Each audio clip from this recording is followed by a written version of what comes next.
शुरुआत करते हैं एक्शन की, और ये एक्शन उनके खिलाफ किया जा रहा है जो सिंपथाइजर्स है, जो सपोर्टर्स है Khalistani group Sikhs for Justice के। याद करिए एक बैंड ऑर्गेनाइजेशन है और हमने देखा है किस तरीके से इन्होंने सीधे तौर पे धमकी दी है कि वहां पर जहां पर कनाडा में जितने इंडियन मिशन है, काउंसुलेट्स है, उसके बाहर वो प्रोटेस्ट करने वाले तस्वीरें आ रही है कि वहां पर कनाडा के ओटावा में, टोरंटो में, वैंकूवर में ऑलरेडी सुरक्षा कवच वहां पे बढ़ा दिया गया है, बैरिकेड्स लगा दिए गए हैं। कनाडा की लोकल पुलिस को भी वहां पे बताया जा रहा है डिप्लॉय करी गई है। और ये विरोध प्रदर्शन जो प्रो खालिस्तानी ग्रुप है, जो so called pro Khalistani group है, उन तरफ से किया जा रहा है। अब टाइम्स नाउ को यह भी पता चला है कि जहां तक भारतीय एजेंसीज है उन्होंने सीधे तौर पे डिप्लोमेट्स को वार्न करा है जहां तक भी अगर पॉसिबल हो यहां पर ऐसे वायलेंट प्रोटेस्ट हो सकते हैं और करीबन 20 ऐसे खालिस्तानी ग्रुप्स है जो हो सकता है कि विरोध प्रदर्शन करे और हो सकता है कि विरोध प्रदर्शन हिंसक हो जाए। तो यहां पर अगर बात करें कि अगर कैंपेन की जहां पर पिकेट एंड शटडाउन अगर इंडियन मिशन है वहां पे globally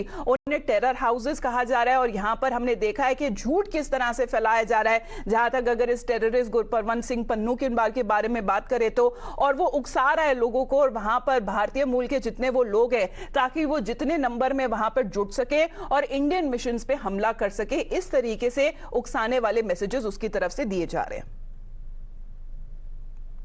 So there is a very large Indian diaspora around the world and including in Canada. But when you have a situation where the country is officially tolerating terrorists, officially giving them shelter, officially shielding them from Interpol, then you have to be very careful because the Modi government's first priority is the safety of India and the safety of Indians and the diaspora. So we only have these kind of restrictions on countries like Pakistan, which have a long track record of cross-border terrorism against India. Now, Canada is providing the same kind of shelter.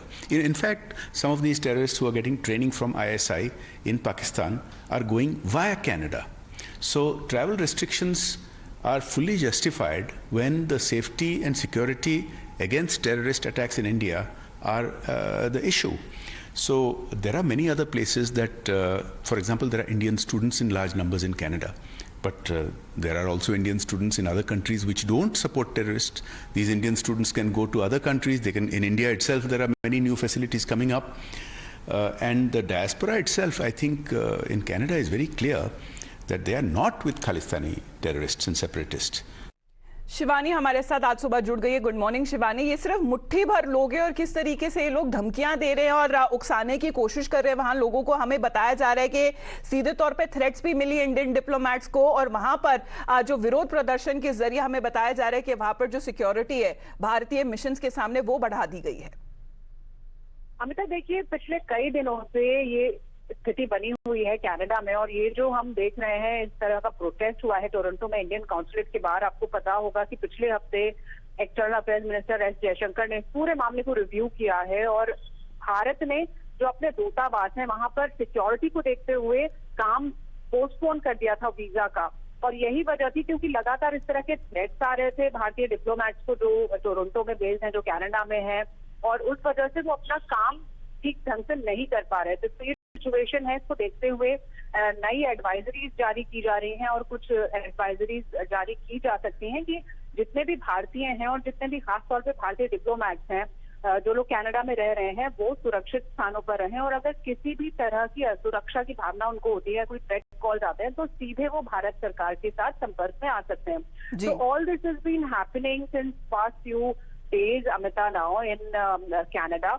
और ये जो fresh protest हैं ये वही लोग protest कर रहे हैं जो पिछले कई महीनों से कनाडा में लगातार अलग अलग जगहों पर प्रोटेस्ट करते आए हैं और एंटी इंडिया कैंपेन चलाते आए हैं। So now what we are seeing is the same pattern being followed and now the Canadian government is not doing enough, it's not acting enough to stop these protests. तो ये जो अलगाववादी group हैं वो लगातार भारत के लिए और जितने भारतीय वहां पर रह रहे हैं, भारतीय डिप्लोमेट्स रह रहे हैं, उनके लिए चिंता का विषय बने हुए हैं। धन्यवाद आपका शिवानी हमारे साथ जुड़ने के लिए।